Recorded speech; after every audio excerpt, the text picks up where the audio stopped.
Set your course for the Hoth Takes podcast.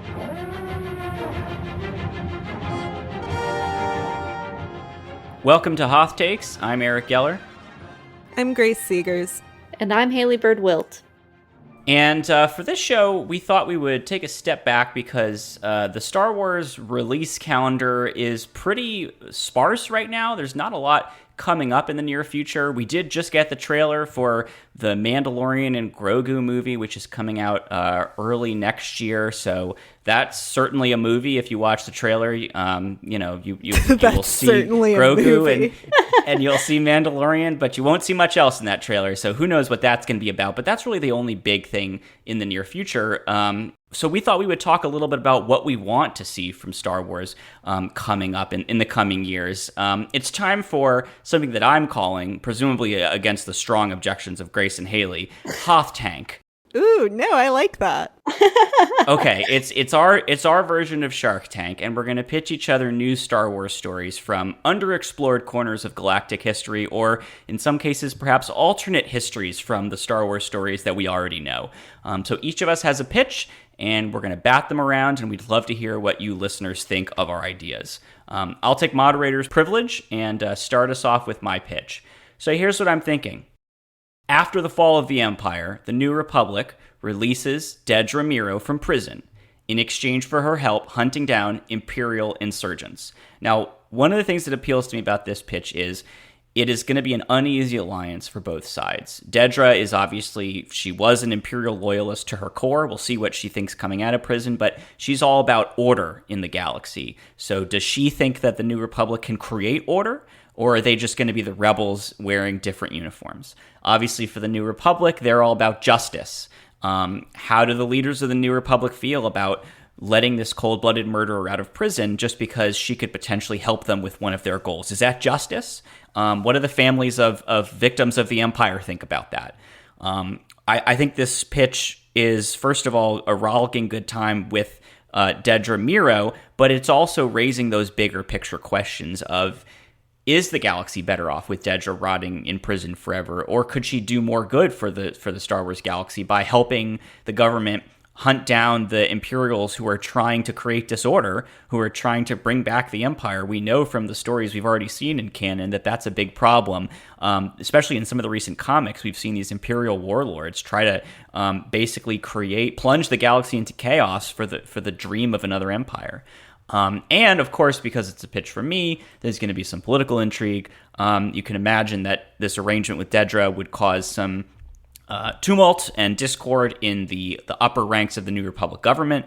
I would like to see, politicians debate the wisdom of, freeing Dedra and using her on like a tight leash rather than making an example of her. I mean, if she's still alive by the time the New Republic takes over, they could easily trot her out as an example of the worst of the worst, and they could do all kinds of punishments up to execution.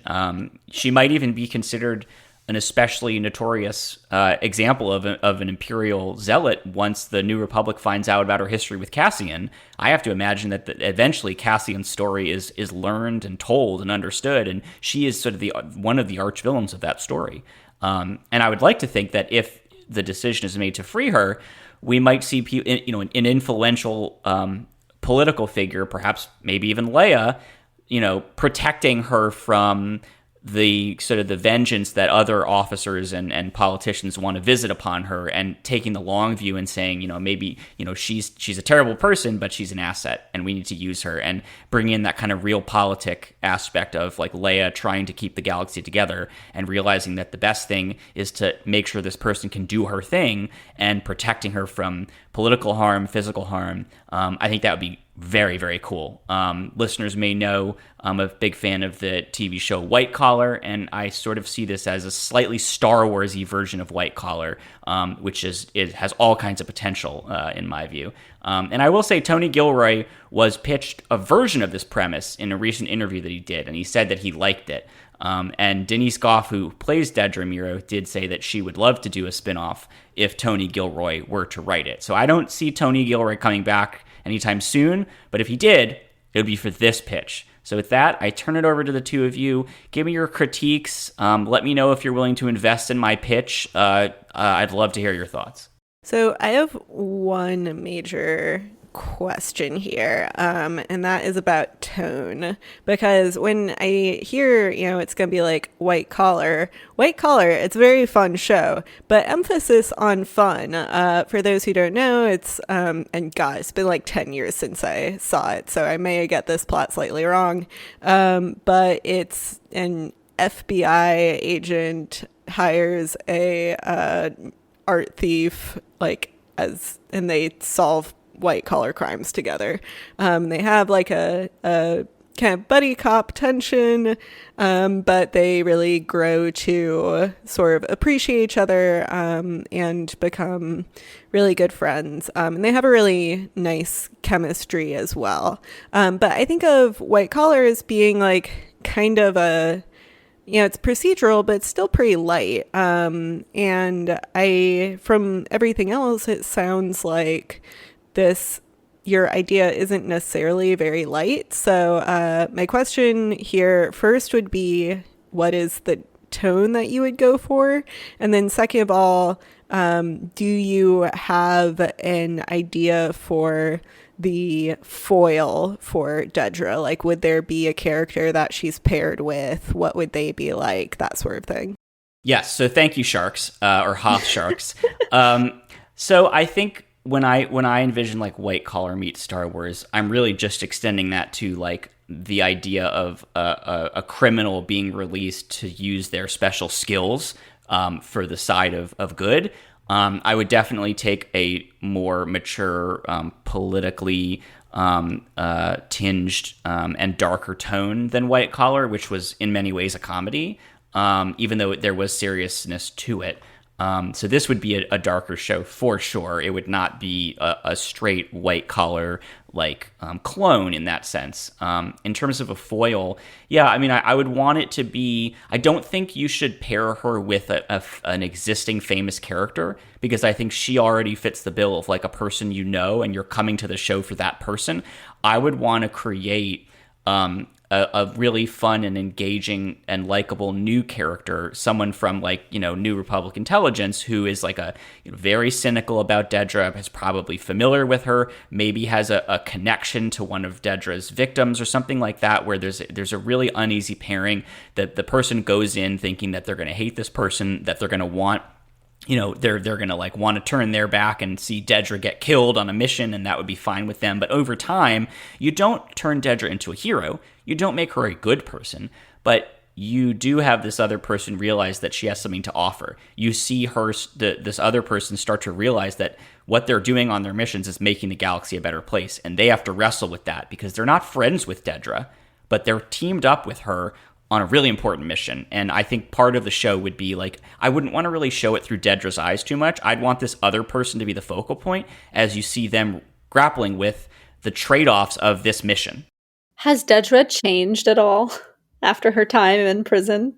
So I'm open to both possibilities. I do think it's more interesting if she is struggling to see the New Republic as anything other than just the Rebels 2.0, but over time she realizes that they have a vision of order, and it has a little more justice than the Empire, but it is still, they want, the New Republic doesn't want a disorderly galaxy, they don't want a chaotic galaxy, and I think as Dedra comes to realize that, there is a begrudging degree of acknowledgement that this is the new status quo and these people are trying to create order, and that's what I said I was all about. So I think over time she becomes more comfortable with the arrangement, but I think we should see lingering signs that she is fundamentally an old, imperial loyalist who's trying to adjust to these new times.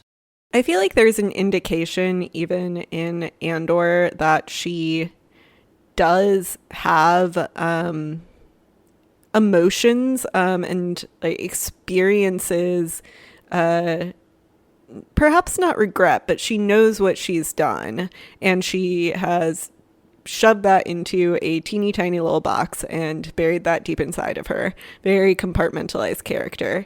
And I like this idea of her sort of not being from her perspective necessarily, but having a sort of audience surrogate that would be a good partner and foil to her. But I think it would make sense narratively if like she does have that, not necessarily redemption arc, but as time goes on, she would begin to decompartmentalize some of those feelings and truly like feel what she had done and her role in it. And she may not ever be capable of fully reckoning with it, because that's hard for any human being to do. But I think it would be good if you don't keep her in like the exact same emotional place that she's in Andor. And I think that is a key part of your pitch. So I'm not worried about your hypothetical show skimping on that element of it. I think it would be good, Eric, except I don't think I personally would want to watch it because I don't like her. No, she's too mean for Haley. Yeah, no, it's not going to be a show for everybody, but I think that it can appeal to some people.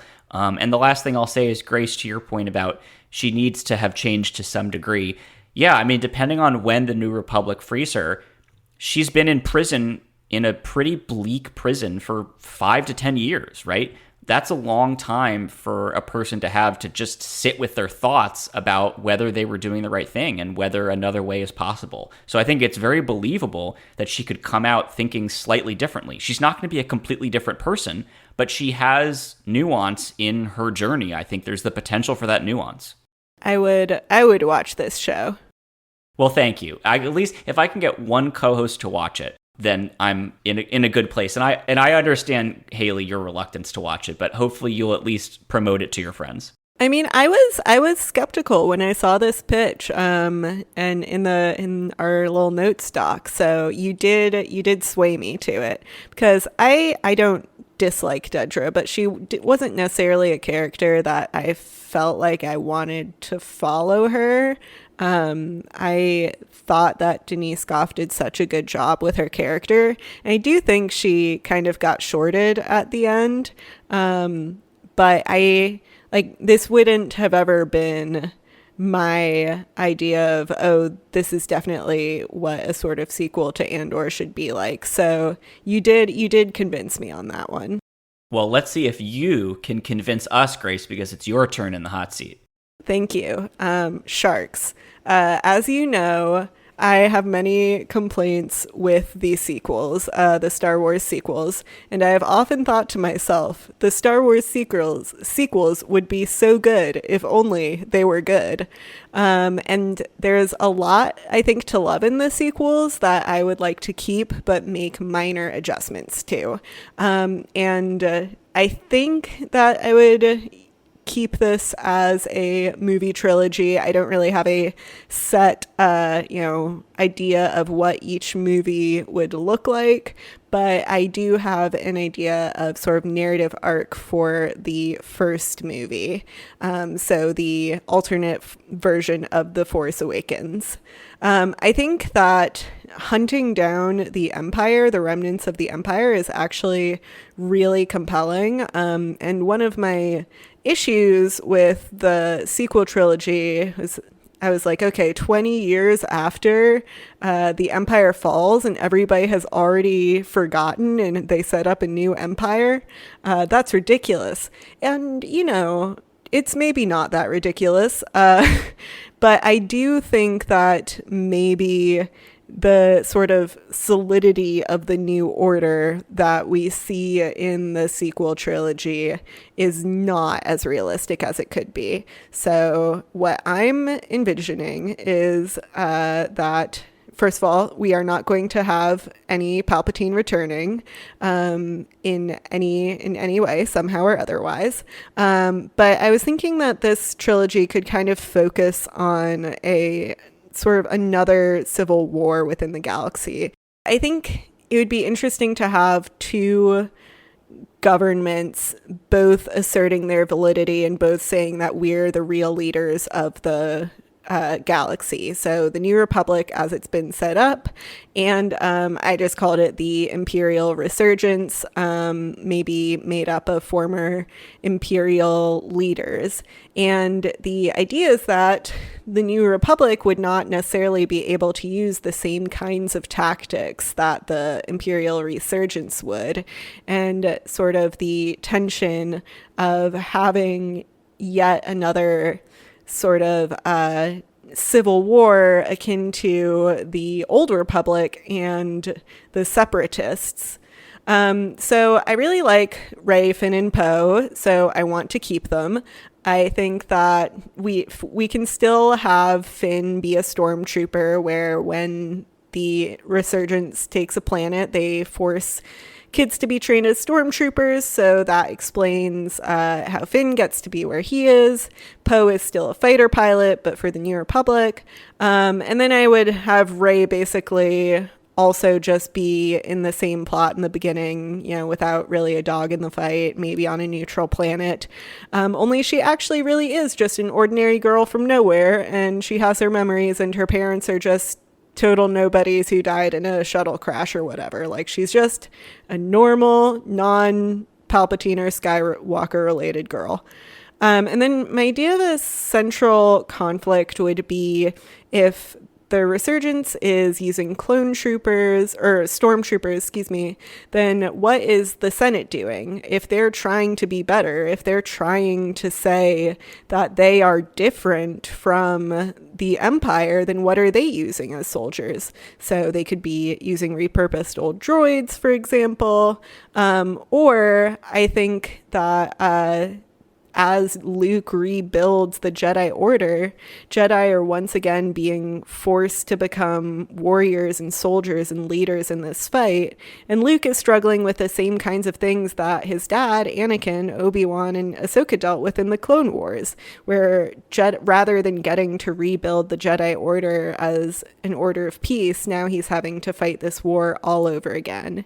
And then he will end up training Rey and Finn, and then they will have to choose what kind of Jedi they want to be. Like, maybe they'll eagerly join the conflict at first, but then realize that it's kind of antithetical to the Jedi teachings. And then, because we have to address what happened to the Organa Solos, I think we can still have tension between Ben Solo and Luke, but maybe have it be that Ben was more militant than Luke and really eager to fight against the Imperial Resurgence, and now he's become a general, and meanwhile Luke is like, I don't love how black and white you are seeing the world.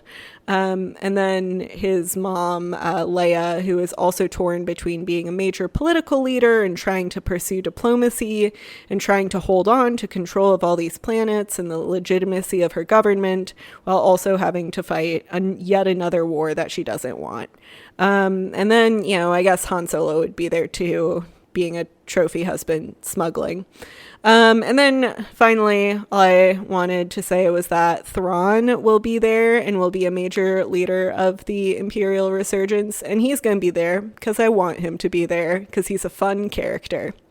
So that's just kind of a general sort of alternate plot line for the sequels. So hit me with your thoughts and critiques. So I really like this redoing of the sequels. I've seen a lot of pitches for what if the sequels weren't bad. And this is one of the most interesting ones that I've seen. I think you've got a lot of great stuff here, especially like the tension between Ben and Luke. And Luke finding himself in the same situation that the prequel Jedi did, pulled between different conceptions of their responsibility. I guess my question is, are we supposed to believe that there are enough old droids that the New Republic can build an entire army of them, or does the New Republic have a much smaller force than the Resurgence? Like, I guess I'm struggling to see how the New Republic fields a galaxy scale army against the Resurgence, which is presumably creating stormtrooper platoons on every planet it takes over. Can you give me a sense of how this would scale? Is it more like the Rebels, where they're a small ragtag band, or is it more like the Republic, where they had this vast army of clones? So I think that's actually going to be a major tension where they are trying to figure out how do they field soldiers and have a comparable fighting force when they are unwilling to do what the Imperial Resurgence is doing, which is basically force children into growing up as soldiers to them. Because they're the Republic, so they don't want to do that. So maybe they're like, okay, let's find and repurpose some old clunky droids, but guess what? There aren't very many droids left, and they're all useless. So maybe that is an idea that Leia can tell is going to be a really bad idea, but nonetheless, people in the Senate are pushing through because they don't want there to be human soldiers. Meanwhile, there's another faction in the Senate that is wanting to reopen the clone program. And then there are others in the Senate who are really angry about that because of all of the ethical issues with the clone program. And I think that's why the new Jedi Order is going to take on such a big role in fighting this battle, because it's really for lack of resources. And I think their struggle to raise a standing army is going to be a major plot point and issue. Like their struggle to recruit people, to convince them that, yes, this is a war worth fighting, because they're different from the Empire. And so, but when you're different from the Empire, when you're unwilling to take those kinds of steps, it becomes that much harder to actually figure out how you fight a war. And that could be a big part of why they're losing the war. And so just really contrasting the sort of difficulties with democracy and with the practicalities of war, of creating an army and building these resources, and in some ways just how much easier it is to succumb to a dictatorship when it comes to fighting because they have no morals. So that's a problem they don't even have to think about, but it's one that the Senate is getting embroiled in every single day. I've decided I actually really like that idea. It's like the anti-Andor. Like if Andor is a show examining like rebels fighting for a good cause but using all of the enemy's like evil tactics. I love the idea of doing the mirror image of that, of like people trying to fight for the new republic or some kind of democracy that represents human rights, some semblance of human rights at least, without getting pulled into the muck. I think there's not a clear answer to that. Yeah, and that's the idea, is the struggle of it, because they want to be better. And I think that there will be, times when the New Republic makes the wrong choice and they make an unethical choice, but then they would have people who would pull them back as well. And I don't think that there would be any easy answers here, but I would really want to set it up as this contrast of two governments that are asserting themselves as legitimate, and now they are in a civil war, and what does that look like to have a government that is trying to do the right thing but needing to fight a war.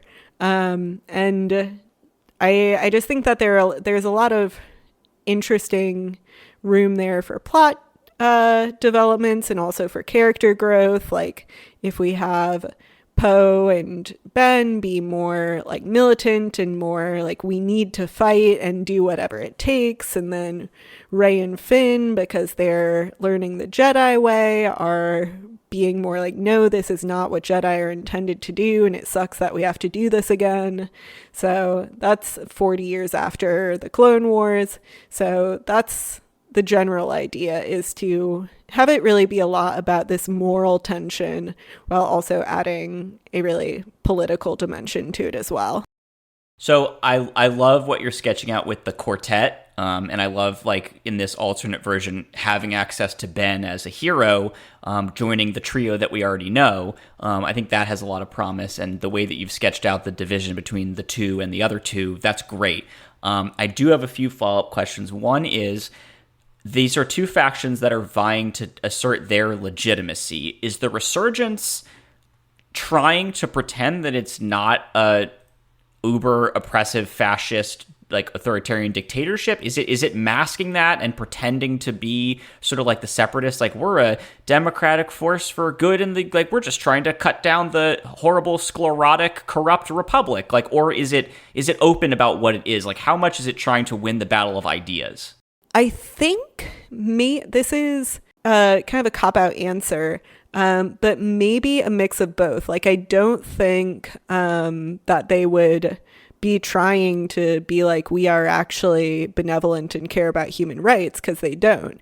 I think their argument would be like, look at how chaotic the Senate is. They can't rule. They can't handle your specific trade issues on your random planet. But you know what? We may be bad, but we keep the trains running on time. Like, we have order. You never have to worry about like sort of the chaos of a legislative body making the wrong choices. And there's a lot of appeal, I think, for a yes, fascistic government, but one that you don't need to worry about in your day to day because you live on a random farming planet and they're all the way in Coruscant. And yeah, maybe they'll take your kids, but again, they have an order to things. And that's not to say that people would universally be pro resurgence at all, because they are forcefully taking over planets. And I think there would be a resistance on each of these planets that is working with the New Republic. And maybe that could be another mini plot point. Like, maybe Rey and Finn go to help out a resistance on an Imperial planet at some point. But I think, the argument wouldn't be we're actually good. It would be that, things are much smoother under us than is under the New Republic. Like, they can't govern. Yeah, I think that's really good, because I do think some people would go for that. And we see that in history, is that some people do want the simple, clean solution to very complex problems, and they don't care what values they compromise to get there. Second question, are the Jedi just soldiers, or are they advising the New Republic leadership? Do they, like, what is their relationship between those two organizations? So I think because the Jedi is really starting over from scratch with Luke, and then, maybe the handful of rando Jedis who weren't killed in the Purge, I think there'd be very, very, very few people who would remember the Clone Wars, who were Jedi. But I think that Luke wants to serve an advisory role, and he wants to be more of like a political and diplomatic advisor, but because of the nature of the war and because of Jedi's ultimate desire to do good and to prevent people from being hurt, they are pulled into this conflict. So that would be one of the tensions for them, is, are they advisors or are they soldiers? And it's kind of an unholy mixture of both. When you mentioned all the other Jedi who survived Order 66, it got me thinking that there should be like one scene where they all kind of just show up on Luke's temple planet when he's training like the young new generation, and he realizes like how many people survived Order 66, because that's kind of been a running theme in recent Star Wars stories, is like every other comic there will be some Jedi who somehow survived that nobody heard of, and it's like how effective was Order 66 really? I think about that all the time. I think it'd be great if there was a scene where they all show up and he's like, holy cow, like I think there was just a shadow Jedi Order this whole time. Yeah, I mean, there can always be room for humor. We're going to need some comic relief, because this is going to be a pretty politically heavy, definitely real and going to happen sequel trilogy. Yes, we definitely need comic relief in this, and we need more comic relief in Star Wars in general, which is why I'm very happy to turn Hoth Tank over now to I guess the sharks are also turning into the pitchers, so let's hear your pitch, Haley. My idea is the best idea in the history of making content, I think. But it's actually Evan's idea.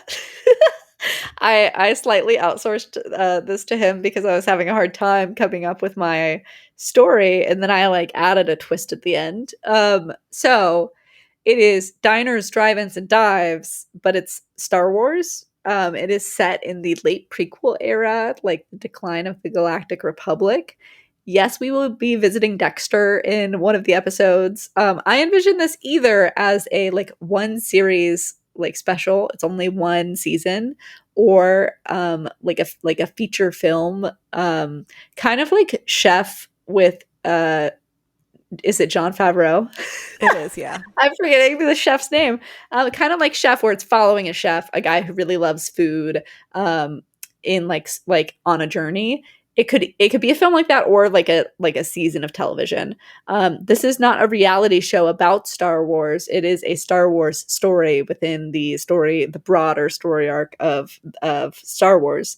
Our main character just is super enthusiastic. He loves all food. He loves all people. He's visiting different planets and different restaurants. He's showing us the food. He's like showing us how to cook the food. He's eating the food. It is very much like a Food Network show, but like within the Star Wars universe. But the whole time, here's what's happening. There is like creeping fascism in the background. We see more and more troops in the restaurants. We hear more and more about the Clone War.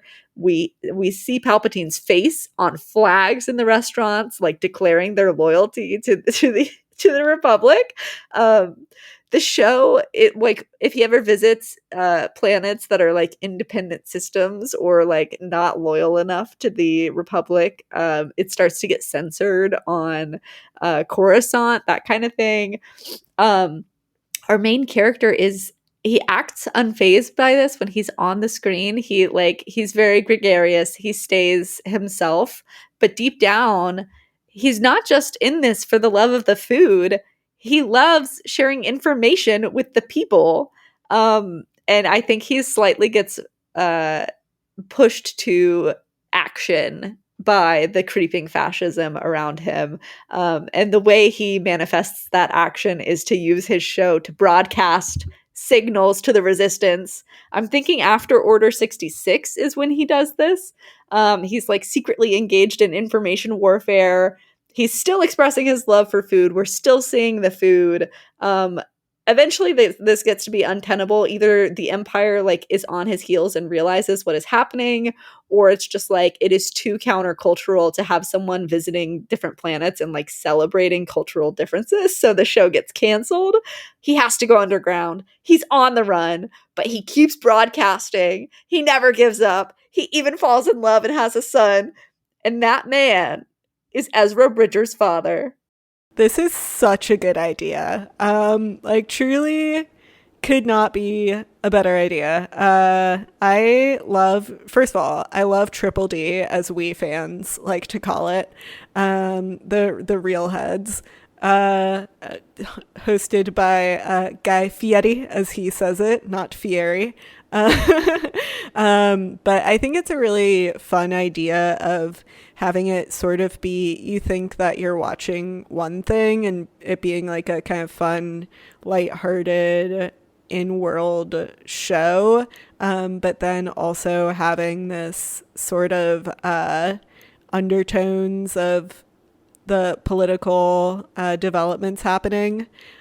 So I guess what I would ask for setup, like, would it be like as if we were citizens of the galaxy watching Triple D, or would there be any, background? Like, is it just that show, or would we also be seeing like the behind the scenes of how the show is made? I think to have it just be the show would be more challenging and probably more artistic.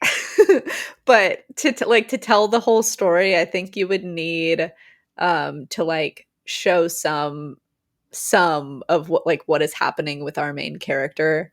Have you watched Starship Troopers? Yeah, I love Starship Troopers. So like, the format of that is like propaganda videos, but also like you see them interacting with each other outside. Like, yeah. it's like all of it.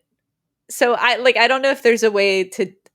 I think there is a way to do both, and part of why I mentioned Chef as a movie is like, I don't know. I feel like there's two stories there: a man's love for food and also his like personal relationships. So like the goal here is to have the food and the like character development happening at the same time. Um, so I don't know. Like maybe one of the characters is his like his producer. Like maybe that's our like our character that we're sort of following. Like like a window into what is happening. I'm not totally sure on that on that question. I'm open to advice.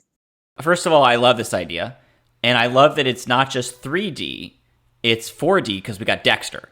So I love that. I think the way to do it is you have visual differences when you're seeing the episode proper as if you were in Star Wars. Like there's like a widescreen maybe thing with like the bars at the top or bottom, something like that. And then there's a visual difference when it's like behind the scenes producer camera, like he's just walking around filming like the star behind the scenes, talking to the star. Like there should be an in-universe reason why there's a camera on the star, but it's not the finished produced product, which obviously the Empire is not going to allow his behind the scenes like musings about fascism on the actual show. So this is like behind the scenes found footage. And then you cut to, and maybe it's one episode is one thing, one episode is another thing, so it's not within the episode. Or maybe within the episode, we're cutting between that behind-the-scenes producer footage and the actual polished, formal, here's the actual TV show stuff. But either way, I think having those visual differences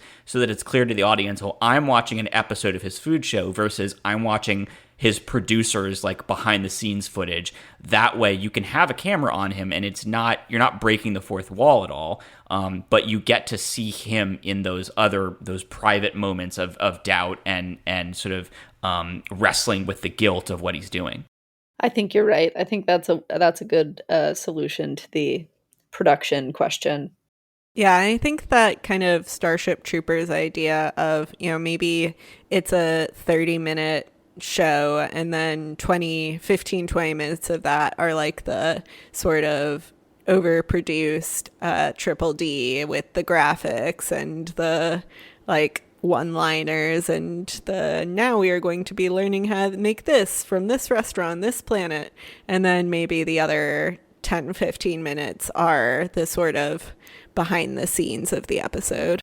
I think it's really fun to get into the meaty political stuff under the guise of something that's very innocent and sort of fluffy and appeals to everybody, isn't going to offend anybody. Like, I think there's something very subversive about, like, pitching this as, like, here's a show about a guy who's doing, like, food television, and then over time we're presenting the audience with things that maybe they weren't ready for, but maybe they need to see. So I have a couple of silly questions.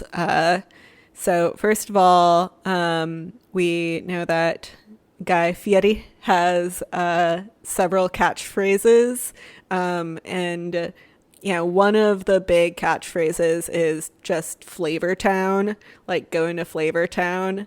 So I want to know if there's going to be an equivalent to Flavor Town. There has to be. But also there's like lines in fiction where you are too close to reality and you can't, it's like obviously an intentional reflection of Flavor Town in a way that might get you sued. I'm sure he's got it copyrighted. So we would have to like turn it like a quarter turn to the Star Wars universe in a way that it does not reflect Flavor Town, although it keeps the essence of Flavor Town. Something like Flavor Cantina. So that's my first question for you. And then the second question was, I know for these many years, this past decade, something that has truly spoken to your heart from The Force Awakens was the quick bread. So I need to know if there'll be an episode going to whatever that planet is. I don't even remember what it's called. Jakku. Why does everyone want to go back to Jakku? So they can find out how to make the bread. So I don't know if the bread was so like cutting edge. I don't know if it was existing in the prequel era. Do we think they had innovated to that extent? Oh, I always interpreted that as like old technology that was the latest, the best you could do on Jakku. No, it's just it's so beautiful. I feel like it's the best you can do anywhere. I also want to go back to Tatooine. I know there's too much said on Tatooine, but when in the Obi-Wan show, when they were doing like the crate dragon sashimi, I want to see the cantina that's serving that, and like this cantina in Mos Eisley, a wretched hive of scum and villainy, is doing a really unique thing with their crate dragon tacos. It's like, it's worth getting robbed for this.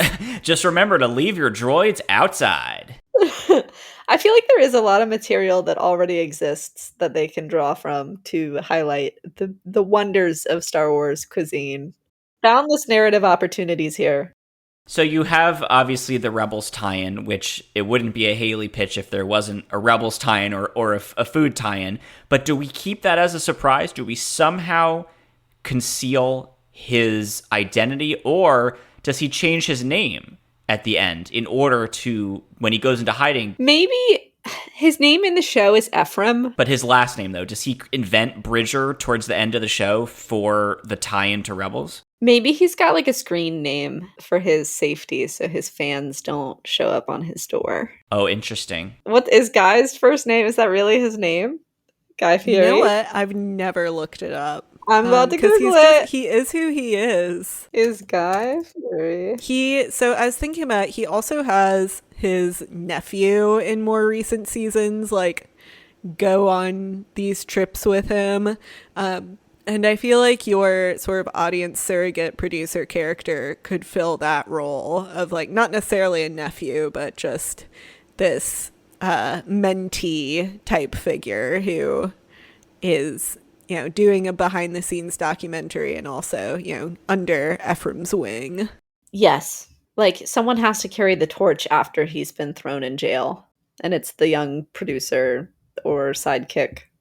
But I feel like the tie-in to Rebels should be very much saved for the very end. And it's just like a fun reveal at the end. Like, we knew that Ezra's father was broadcasting things and like opposing the Empire, but we did not know he was also taking the people to Flavortown for years before Flavor that. Cantina. I really like this, and I'm glad that you could have just claimed that this was your idea, and I would have believed it, because it was Evan's. It's sort of it's the essence of a Haley idea. So I'm ready to fund this. I think, Grace, would you fund this with me? I'm ready to fund this. Oh, I would absolutely fund this with you. Thank you.